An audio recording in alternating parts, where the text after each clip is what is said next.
আজকে বরিশাল যেমন নেবো আইছে, নেবো লই আইছে মোগলের গিয়ে হাক পাতা খুললে দেখতে যাই দেখি হার মধ্যে দে বাইরেছে এক জোড়া জোতা।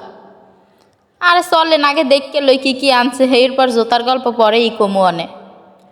তো নেবো লই আইছে কেলা কতটি, এই কেলায় কোনো ফরমালিনও নাই, কিছুও নাই, গাছ দিয়ে পাইরে নগদে লই আইছে। ওই যে দুই একটা কলা নরমও হয়ে গেছে, হ্যাঁ বাসে আনতে আনতে থেতলাই গেছে।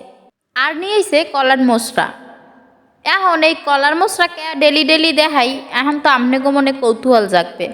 আসলে মোর মার রক্তের শূন্যতা দেখা দিছে, মানে রক্তের পরিমাণটা শরীরে একটু কম।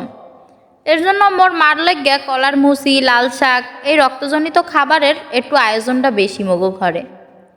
তো এই যে কলার মুসি তো দেখাই দিলাম, হ্যাঁ এরপর দেখেন খেত দেয়া কি সুন্দর ছোট্ট ছোট্ট ধনিয়া পাতা উড়েই লইয়েছে।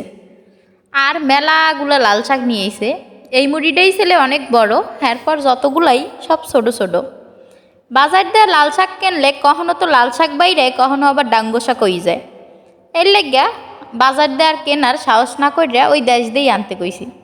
সব শেষে এই জোতা জোড়া দেখি লাস্টে পলিথিনে এমন বিলে পেছেন না, এখন আমি কই কি এটা আবার কি, এটা কোন সবজি কোন শাক।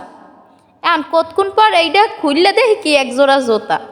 আর নেবরে কই শাক সবজি তো আনছো ভালো কথা, হ্যাঁ লাগে এই জুতা জোড়া কি লেগে কই, হ্যাঁ তো মুই কইতে পারিনি, হ্যাঁ মনে হয় তোর ভাবি ব্যাগের মধ্যে দিয়ে দিস।